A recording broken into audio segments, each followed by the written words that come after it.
Bonjour à toutes et à tous, j'espère que vous allez bien. On se retrouve aujourd'hui pour la dernière recette de Pâques 100% chocolatée, celle du mud cake tout chocolat. Il s'agit d'une recette vraiment très gourmande, 100% chocolat, donc aucune culpabilité pour Pâques, avec une texture incomparable.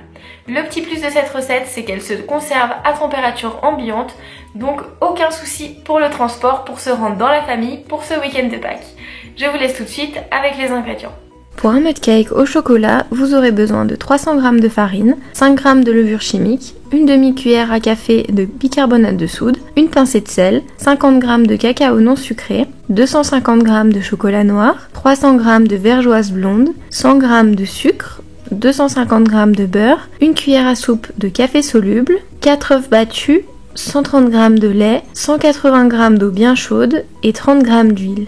Pour le glaçage et la décoration, de 100 g de chocolat noir, 40 g de beurre et quelques œufs en chocolat. On commence par placer l'eau bien chaude dans une casserole et la cuillère à soupe de café.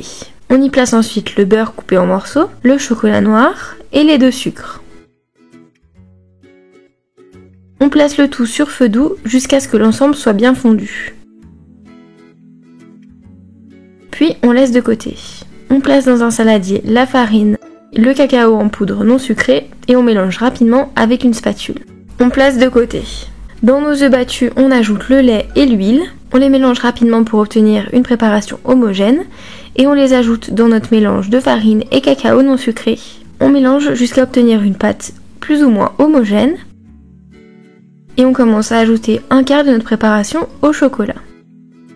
On mélange bien et une fois que la pâte est homogène, on ajoute le second quart.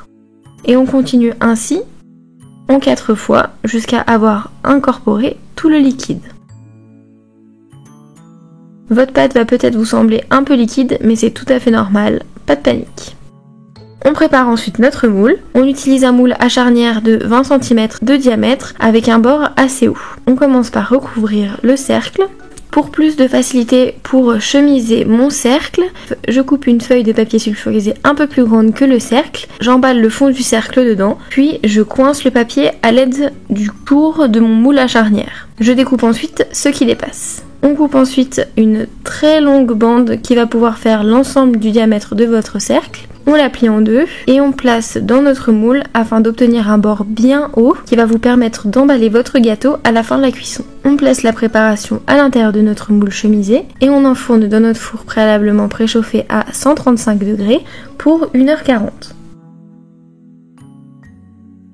Une fois le temps écoulé, on éteint le four, on ouvre la porte du four et on laisse le gâteau à l'intérieur pour 10 minutes supplémentaires. Pendant cela, vous pouvez préparer votre plan de travail en disposant de grandes feuilles de papier aluminium en croix, au centre desquelles nous allons disposer notre gâteau pour l'emballer. On le place donc au centre et on commence par rabattre le papier sulfurisé sur le gâteau.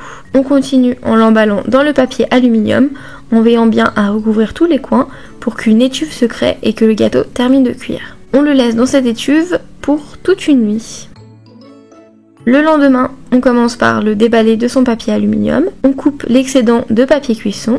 Comme nous allons le glacer, j'ai décidé de couper le dessus du gâteau pour obtenir quelque chose de bien lisse. Et comme il y a un petit trou au centre, je recouvre avec des chutes de gâteau.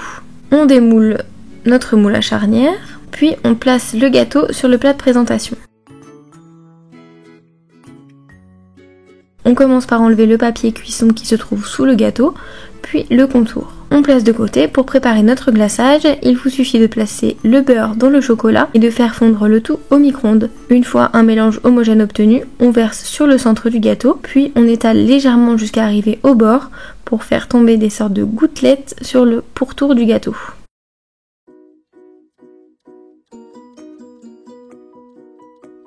On replace ensuite le reste du glaçage sur le centre, on lisse de manière homogène et on le laisse prendre quelques minutes avant de placer nos œufs pour qu'ils tiennent correctement.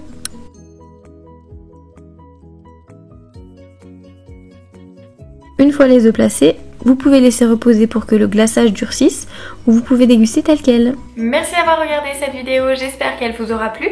Si c'est le cas, n'hésitez pas à laisser un pouce bleu ou un commentaire, mais également à vous abonner à la chaîne en activant les notifications. Nous on se retrouve la semaine prochaine pour une nouvelle recette. D'ici là, bonne semaine, bonne pâtisserie et bon week-end de Pâques à tous.